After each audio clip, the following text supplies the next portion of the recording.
આપણે બાળકોના પ્રિય એવા મકાઈના પોપકોર્ન ઘરે જ બનાવીશું. થોડી મકાઈમાંથી ઘણા બધા પોપકોર્ન બની જાય છે. કુકરમાં આપણે 1.5 ચમચી જેટલું તેલ લીધેલું છે. હવે આમાં આપણે 2-3 રાઈના દાણા નાખશું. તેલ થઈ ગયું છે. હવે એમાં સ્વાદ મુજબ મીઠું નાખીશું. પછી પોપકોર્નને કલરફુલ બનાવવા માટે 1/2 ચમચી જેટલી હળદર નાખીશું. મકાઈ નાખીને અને તેને હલાવતા રહીશું.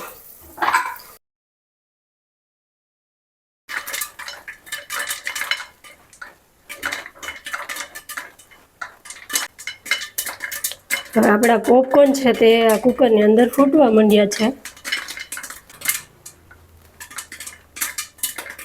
આ પોપકોર્ન છે એ રેડી થઈ ગયા છે.